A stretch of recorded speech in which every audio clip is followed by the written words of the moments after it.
بەڕێزان دووبارە سڵاو کاک بەختیار لەوێ وەستاین وتم لە سەبارەت بە ئەزمونە کوردیەکە ینی بۆ ئەگەر یەکگرتووی ئیسلامی زیرەکانە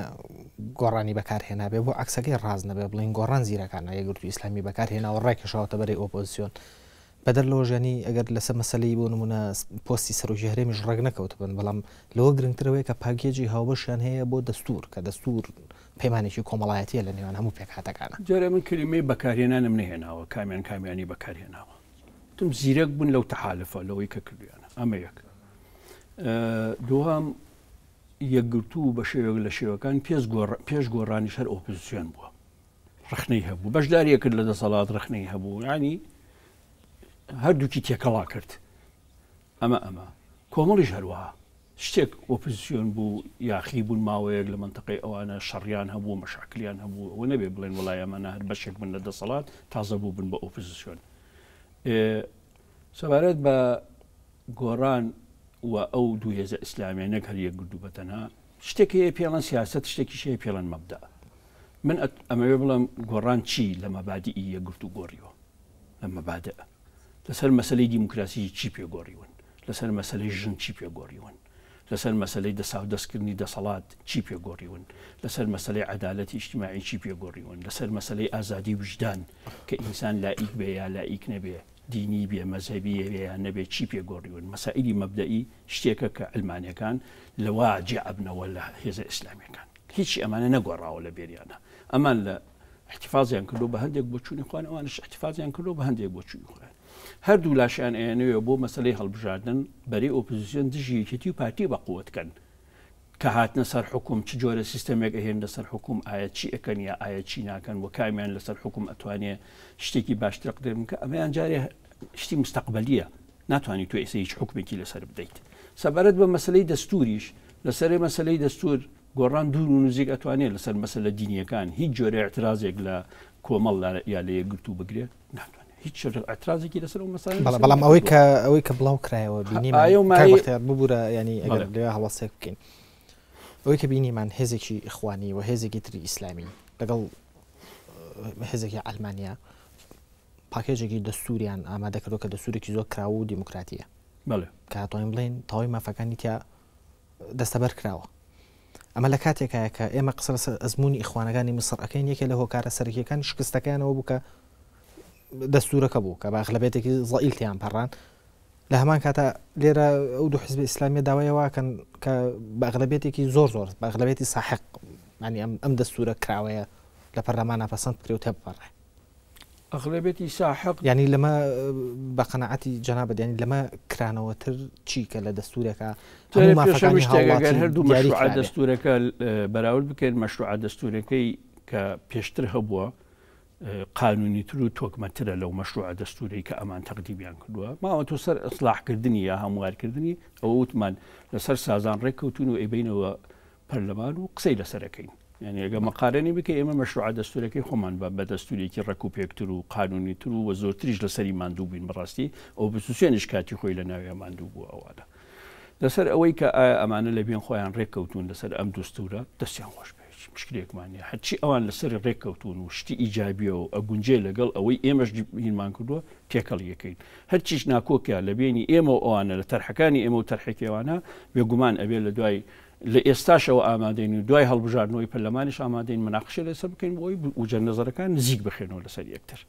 مۆزوعەکە لەسەر دەستور نییە بەتاقی بەڵێ ببوورەگە سەرنجێکی بچووک بەم قسەکەی من لەوە بووکە بەڵێ ینی ئەو هێزە ئیسلامیانە ئەگەر لە مسڕ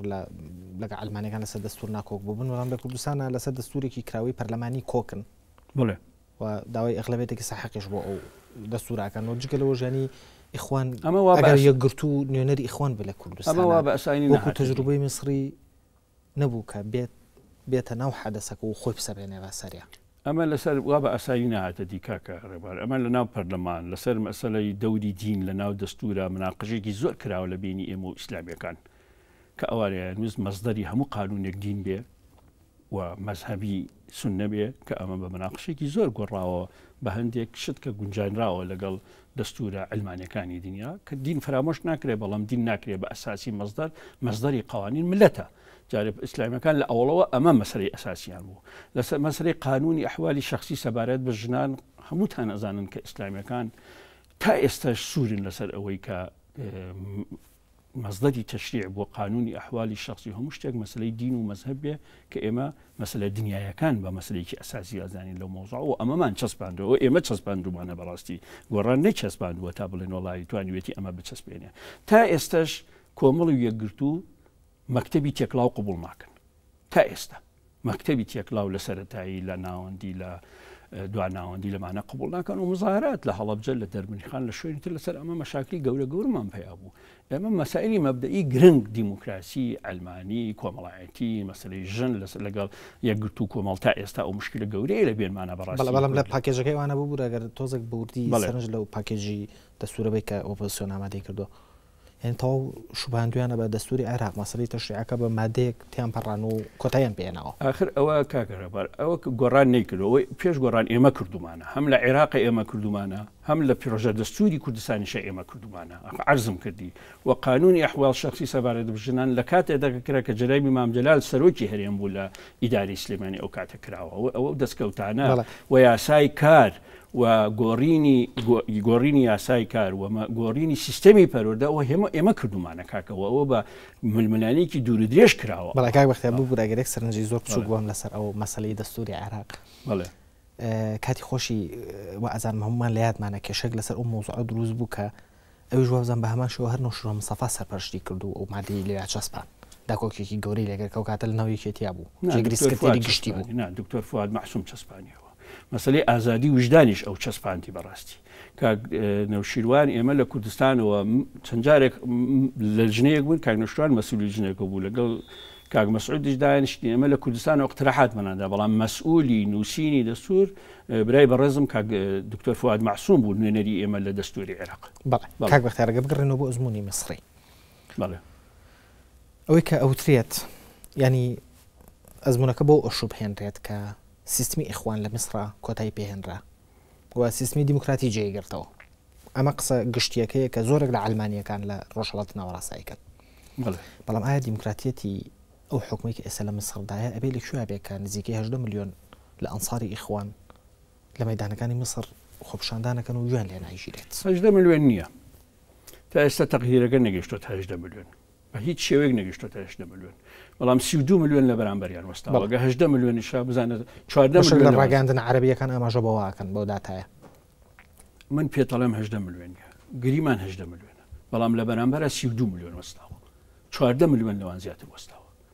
ئەمەیان چۆن لێکە دەیتەوە ئەمە 18 ملیۆنەی ئەوان و ئەم 32 ملیۆنە لە یەک باچیەکە بەڵێ ئەبێ بە چ ئەو ڕۆژەی کە خوێنی سیاوە خشیر بەڵێ ینی قسەکەی من لەسەر مەسەلەی دیموکراتیەتەکە بوو لە کاتێکا کە ئەو خەڵکە ئەلمانیە خۆپیشاندانی ئەکرد و حکوم بەدەست ئیخوانەکانەوە بوو ئەجهزاتی ئەمنی ئامادە نەکران بۆی کە ئیقتحامی ئەو مەیدانانە بکەن کە ئەوان خۆپیشاندانی تیاکەن بەڵام لە ئێستا بینین کە حکومەکە وترێت دیموکراتیە لە هەمان کاتە ئامادەکاری بۆ واکرێ ئیقتحامی ڕەبعی عەدەویە بکەن لە سەردەمی ئیخوانەکانیشە خۆپیشاندەران ئەزیەت دراون لیان دراوە غازی فرمێش ڕێشان کراوەتە شار برینار هەیە کوژراوە هەیە و نەبێ بڵێن ئەوانە هەر هیچ ڕووی نەداوە دەسەڵاتە کە پەلاماری بێ جواب بدایەتەوە خۆ من ناڵم ئەوە هەڵە بووە ئەمەش ئێستا مشکلێکی گەورە هەیە ینی ئەم دەسەڵاتە چی بکە لە بەرامبەر ئەم وەزعە ئەتوانێت دۆشدا بمێنێ لە بەرامبەر ئەم وەزعە 32 ملیۆن هاتوۆتە سەر جادە زۆرینەی خەڵکی تریش کە نهاتوە سەر جادە لەگەڵ ئەمانە ئەم دەسەڵاتە چی بکە ینی چارەسەرەوە نیە کە مرسی کە بە شەرعەتی سندوق هاتوۆتە سەر حکم بهێنرێت و توێژی لەگەڵا بکرێت من لەگەڵ و توێژم هیچ مشکلێکم لەگەڵ و توێژ نییە توێژ ڕەت ناکەمەوە بەڵام ئەخوانەکان مەرجەکەیان ئەوەیە ئەڵێن مرسی بێنەوە سەر حکم اینجا با و توێژ دەست پێ بکەنەوە کە ئەمە قبول ناکەن من خۆم لەگەڵ و توێژم چ مشکلێکم نییە لەگەڵ ئیخوان و تو پێش بێ لەگەڵە من ئەسڵان پێم خۆشە ئێستا سەرۆکی پێشووی مەسەر ئازادیش بکرێ بەڕاستی ینی لەگەڵ زیندانیکردن و لەگەڵ سەرکوتکردن لەگەڵ ئەوانە نیم من شەرحی وەزعەکەکەم پاساو نایەنمەوە بۆ چۆنیەتی بەکارهێنەری دەسەڵات کاک بەختیار تۆ قەناعەتە بۆ هەیە گەر ئەو ڕێگە چارەیە بگرن هەبەر کێشەکانی مەسەر کۆتایی پێێت قەناعەتم نییە. حقیقەتە دەوێ من قەناعەتم وایە کە ئەم جۆرەی کێشانە لە لەحزەی تاریخی خۆیان کە ڕوبەڕووی یەکتر ئەبوونەوە تێک ئەچڕژێ و ڕووداوی زۆر نالەبارشی لەکەوێتەوە. لەحزەیەکی نەخوازراوە بەڵام هەمیشە لە تاریخە ئەمە ڕوویاوە. بەڵام ینی لە کاتێکیشا ڕەنگە و چارەسەرە گونجاوترین بێ لەبەرەوەی لە هەمان کاتە شەرعێ دەپارێزرێت کە شەرعێتی سنووقە ئەو پیاوە بە سندوق هاتوۆتە سەر حکوم. لە هەمان کاتیشە دامەزراوی سەربازیش لە وڵاتە ڕازیەکرێەوە شعبیش ڕازیەکرێ بۆی کە توێژەکەن و ڕێکەون لەسەر جوابەکە ئەوەیەڵێ لە هەڵبژاردننی سەر و کۆمارە لە قۆناغی یەکەمە 8 ملیۆن کەس دەنگی داوە لە 51 ملیۆن کەس لەو 8 ملیۆنە 5 ملیۆن دەگی هێناوە مرسی ئێستا 32 ملیۆن هاتوۆتە سەر جادە ئەڵێ خوا حافیزی بێت 8 و ئەگە 8ەکە هەمووی کۆ بکەیتەوە لەگەڵ 32 ملیۆن خۆ دەزانی فەرقەکەی چۆنە ئەگە 5 ملیۆن نەگەکەش کۆکەیتەوە لەگەڵ 32 ملیۆن 27 ملیۆن کەس زیاتر لەوەی کە دەنگی بە لە قۆناغی یەکەمە بە سەرۆکی پێشووی مسر داوە ئێستا داوای گۆڕینی سەرۆکی پێشووی مسر بکە. ئەگەر ئینسان ئاوا سەیریکە ینی بەدەر لە مەسلەی شەرعیەت و قانون و ئانە سەیریکە زۆرینەی ملت نایەوێت. باشە ئێستا ئەم حکوومەتەی کە ئێستا لەسەرکارە انتخاباتی پێشوەخت قبوڵەکە حکوومەتی موقتی داناوە انتخاباتی ڕئیسی جمهوری انتخاباتی مەجلیسی تەشریعی نووسینەوەی دەستور هەمووی قبوڵەکە ئەسڵەن سوپا دەستوری نووسیەوە کە ئەخوان و محەممەد مرسی توانیان بینە سەر حکوم ئەو دەستورە سوپا تعدیلی کرد یەکەمی جار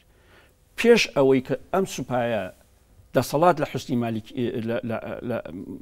مبارەک وەربگرێ ئەخوان و هەموو معارەزەی مصری داوای گۆڕینی سێ بەندی دەستوریانە کرد 76 77 88 بە داوای ئەم گۆڕینی ئەم سیانێنە کرد کە دەسەڵاتی سەرۆکی زیادە کرد هەیمەنەتی حزبی وەتەنی زیادە کرد نازام چی زیادە کرد وە ئەحزابی بچووک و شخصیاتی تر نیان نەتوانی خۆیان هەڵبژێرن ئەسڵەن سوپا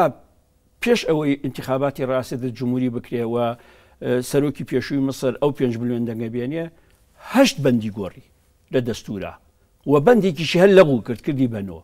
ئەم سوپایە کە ئێستا دژین و بەهۆی ئەم سوپایە انتخاباتەکە کرا بەهۆی ئەم سوپایە مەشروعی دەستور نووسرا بەهۆی ئەم سوپایە هەیئەی تەسیسی مەشروعی دەستور دانراوە و سەرپەرشتی انتخاباتەکەش ئەم سوپایە کردی ئێستا سیناریۆکە بە هەمان شێوەیە کەواتە ئەگەر لەسەرەوە بوەستین بەڵێ ئەوەی لە مسر ڕوویە ئەگەر بەوە ناو ببرێ کە شکستی ئەزمموی ئیخوانە ینی ئەزممونێکی ناشرینیان هەبووە ئێوەیەکی ئێستا ڕۆیە کەواتە سەرکەوتنی ئەلمانیەکانە لە مەسەر ناتوانم ئێستا بڵام سەرکەوتنی ئەلمانیەکانە ئەڵەم ئەکسەرێتی ملت ڕەفزی ئەو دەسەڵاتی ینی نمونەیەکی جوانە لەلایەن ئەلمانیەکان و پێشکەشەکە هەر کاتێ ئەمەی ئێستا کە ڕاپەڕین بەردەوام بووە هەر کاتێک حکوومەتێکی مەدەنی هەڵبژێرراو سەرۆکێکی مەدەنی هەڵبژێرراو مەجلیسێکی شورای هەڵبژێراو هاتە سەر حکوم توانی ئەزمە ئەقتصادیەکان ئەزمە سیاسیەکان ئەزمە دەستوریەکان مەسلەی سوپا مەسلەی دەسەڵاتەکانی تەشریعی و تەنفیزی و قەزایی هەموو ئەمانە چارەسەرکە و ژیانی کۆمەڵانی خەڵک چارەسەرکە و پرۆسی دیموکراسی بباتێ پێشەوە من بەش بەحاڵێکم ئەو کاتەتوانم پێ بڵێ سەرکەوت و بەڵام ئێستا کۆدەنگی زۆرینەی خەڵک ڕەفزی دەسەڵاتی ئیخوانەکانە ئێستا ئەمە چۆن چارەسەر ئەکرێ ئەمە چۆن ئەقۆزرێتەوە بۆ ئەوەی ئامانجە دیموکراسیەکان و ئامانجە کۆمەڵایەتەکان و ئامانجە ئابوووریەکانی خەڵک بەدیبێ ئەمەیان دەبێ هەموو لایەک هەوڵ بدرێ ئەمە بەدیبێت ئەوەی کە ینی زانراوە لای هەمووان ئەوەیە کە دامەزراوی سەربازی مصر ئەتوانانی بڵێن زیاتر لە ژێر ڕکێفی ئەلمانیەکانەیە ئەو نمونی پێشکەشیان کردووە تا ئێستا لەوتێ مرسیان لابردووە تا ئەم ساتە بنمونێکی جوانی ئەلمانیا تەژمارەکرێت لە مصر لە ڕۆژەواتی ناوەڕاستە ئەسڵەن سوپای مصر سوپایەکی پرۆفشناڵە بەڕاستی سوپایەکی پرۆفشناڵ ینی مهێنی نەبووایە قەتنی ئەتوانی ئەو لە ماوەی ساڵێکە ئەو دوو دەورە تاریخی ببینێ ئەگەنێ ئێستا 200 هزار کەس لە مصر کوژرا بوو تا 9 ملیۆن کەسی شەڕۆژ لە مصر 8 ملیۆن کەس لە یەک با شەڕی ئەهلی دروست بکرێ ئەم سەری ئەزانی کوێ وەڵام نازانی ئەو سەرەکەی کوێیە سوپای مصر نە سوپای تونس بوو نە سوپای عێراق بوو نە سوپای سووریەیە سوپای مصر سوپایەکی پڕ لە تەجروبەیە پرۆفشناڵە لەو لەحزەی تاریخی خۆیان باش هاتوۆتە سەر خەت تا ئێستا تەقدیری ئەمە بکە بەڕاستی ناتوانانی ئەمە ئیهمال بکەیت لە تاریخە ئەگەر بێت و ئەو بەڵێنانەی داویانە لە دوای ئەمە بەرەو هەڵبژاردن بڕۆن و ئازادی بە ئەخوانەکان و بە سەلەفیەکان و بە هەموو لایەکیش بدەن لە هەڵبژاردنە 6 لایەنی ئیسلامی هەیە لە مەسرەخە و هەر یەک لا نییە ئازادی بۆوانش بدەن محەممەد مرسیش بەر بدەن بەڕاستی بتوانن پرۆسە دیموکراسیەکە تەکامل پێ بکەن ئەو کەم و کوڕیانەی کە لە سەردەمی مرسیە بوو لە سەردەمی دوای ئەمە چارەسەری بکەن من پێم وابێ شەرەفی گەورە لە مێژووە تۆمەرەکەن ئەگەر نە ئەمەیان پێ نەکرا بێگومان سوپای ئێستای مسر ئەکەوێتە بەر نەفرەتێکی گەورەی مێژووی بەڵێ ئەوەی کە ئێستا زۆر قسەی لەبارەوە ئەکرێەوە زۆر جێگای چاوەڕوانیە ئەوەیە کە کۆی لایەنە ئیسلامیەکان و بە تایبەتیش ئیخوان لە مسرا تەهمیش بکرێن لە خراپ هەڵبژاردنەکانی داهاتوو لە ئیستحقاقاتی ئینتخابی داهاتوە خراپ سەلەفیەکان دیسە لەناو پرۆسەکەن خۆ سەلەفیەکان تونندڕاوترن لە ئیخوانەکان بۆ ڕێگەی سەلەفیەکان نەدەی بۆ ڕێگەی ئیخوانەکان نادەیت خراپەوە ئەبێت چارەسەر بدۆزێتەوە و ئەخوانەکانیش ئەبێت چارەسەر قبولکەن ئیخوانەکانیش ئەبێت چارەسەر قبولکەن یەک تەرەفە ناکرێ ئەم کارە دوو تەرەفەیە ئێستا ڕاستە ئیخوانەکان جەزربەیەکیان بەرکەوتووە نکۆلی لەمە ناکرێت بەڵام منطق و حکمت لەوان ئەوە ئەخوازێ کە ئەوان لە دوای ئەم جەزربەیە بیل لە مەخرەج بکەنەوە بیل لە دەربازبوون بکەنەوە بۆ چارەسەر ئەمان بڕیار بدەن و ئەوان ڕەفز بکەن لە نەتیجە شۆرتەکە وەزەکە زۆر خراپ شۆرتەکە و زەرەرمەندی گەورەی ئەخوانەکان دەرەچن لەمایانە چکە زۆرینەی ملت ئەوانی قبول نەبووە سوپا لەگەڵ زۆرینەی ملەتی ئێستا پۆلیس لەگەڵ زۆرینەی ملت کەوتووە مخابرات لەگەڵ زۆرینەی ملت کەوتووە زۆربەی دەستگا ڕاگەیاندنەکانی مەسر بە ئەهرامیشەوە لەگەڵ ئەوان کەوتووە بە مؤسسەی گەورەی ئیهرامەوە لەگەڵ ئەم خەڵکە کەوتووە ئێستا و هەموو دەوڵەتانی دنیا ئەوەی ئەمڕۆ کێری بەڕێز وەزیری دەرەوەی ئەمریکا ئەڵێ ئەمەی سوپا کردی و ئەمەی لە مسرەکرێ درێژە پێدانی پرۆسی دیموکراسیە هەموو ئەوروپا لەگەڵیتی هەموو وڵاتانی عەرەبی لەگەڵەتی تورکیای لێ دەکەیت تا قەد وڵات لە دنیاە ئەمڕۆ پشتیوانی سەرۆکی پێشووی مصر و بزوتنەی ئیخوانەکانەکە تەنها تورکیایە دەی بە تورکیا بە تاقی تەنها ئەو بارە گلاوە ڕاست ناکرێتەوە بەڕاستی بەڵێ ئەو ئەزمونە لە میسرە بەرەو هەمان ئاقاری شەڕی ناوخۆ هەنگاو نانێ ئەگەر لە حاڵەتێکا سوپا پەنابەوە بەرێت کە ئیخوان تەهمیشکا لە ئێستحقاقاتی داهاتوو ئەگەرێکی بەرچاوە زانی مێژوو پڕە لەمە ڕووداوانە ئەمە شتێکی ینی شتێک نییە بڵێ چاڕوانی نەکەیت شتێکی زۆر سەرخۆڕینێریش نییە لە تاریخ خراپە خوێنی یەک ئینسان بڕژێ خراپە خۆزگە یەک ئینسانیش لەسەر ئەز نەچەوسێتەوە بە درێژایی مێژوو خۆشکە کەس نەکوژرایە کەس نەبووایە بە قوربانی ڕقی ئەم حزب و ئەو دەسەڵاتوانە خۆزگە ئەم ئۆمانیزمە ئەم ئینسانیەتە جوانترین فەلسەفەیە لە تاریخە من بەش بە حاڵی خۆم تەئید یەکەم بەڵام لە هیچ وڵاتی دنیا ئەمە ڕووی نەداوە کە لە بینی هێزە ئیسلامیەکان هێزە دینیەکان و هێزە علمانیەکان کە هاتوۆتە سەر هەلومەرجی حەسم هەلومەرجی پێک هەڵبژان کوشت و کوشتار ڕوویداوە لە تاریخە بە سەدان هەزار و بە ملیۆنها کەسیش کوشت و کوشتار ڕوویداوە بەداخەوە ینی من پڕ بەدڵ هیوادارم وەکو حیزبەکەم هیوادارە وەکو خۆم هیوادارم وەکو ئینسانی هیوادارم بەڕاستی هیوادارم خوێنی کەس نەڕژێ لەو وڵاتێکە ئەبێت تێریکەی نەکوێنی بڕێژی بەڕاستی وڵاتێکە برسیە وڵاتێکە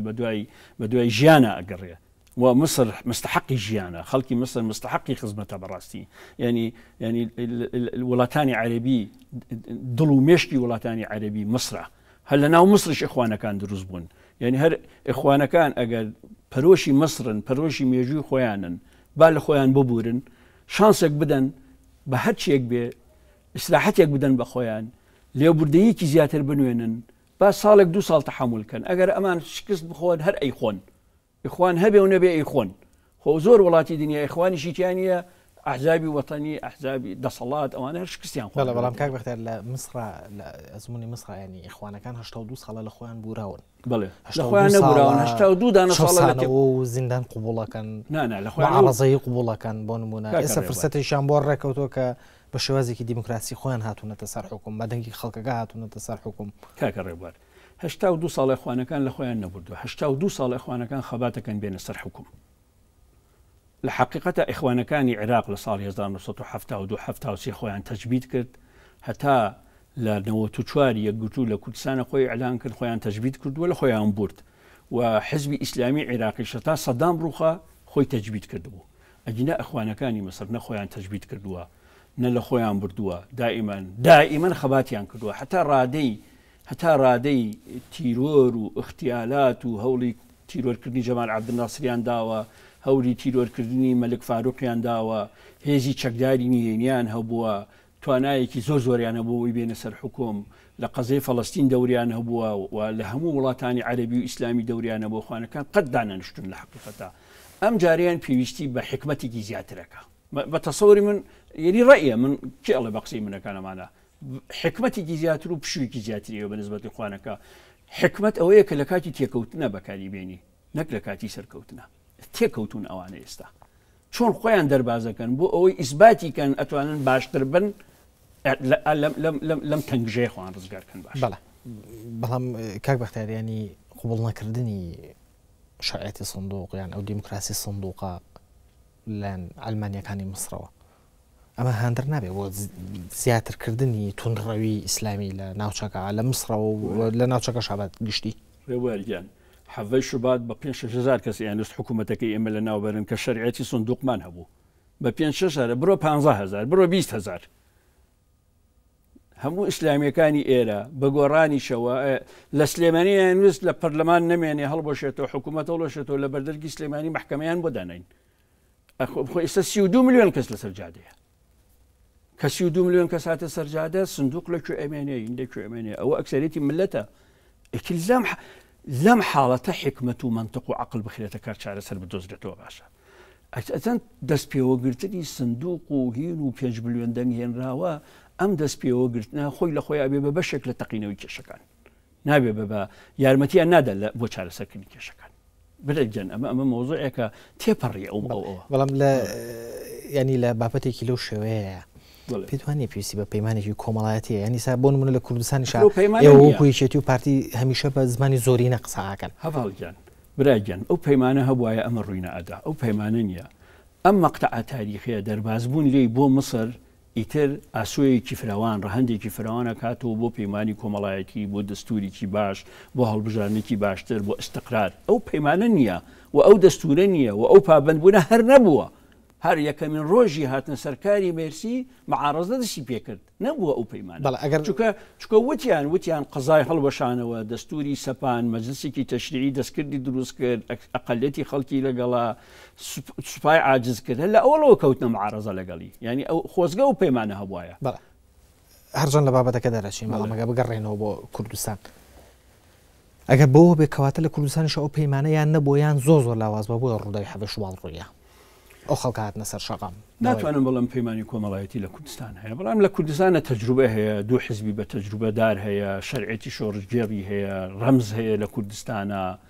سەدان هەزاران کادری هەیە موسسات هەیە ئێستا لە کوردستانە ئەو پەرلەمانە قوبوڵت بێ قوبوڵ نەبێ مەرجعی ئێمە ئێستا لە پەرلەمانە حتا معارەزە خۆی کردوێتی بە مەرجع بە هەموو شتێک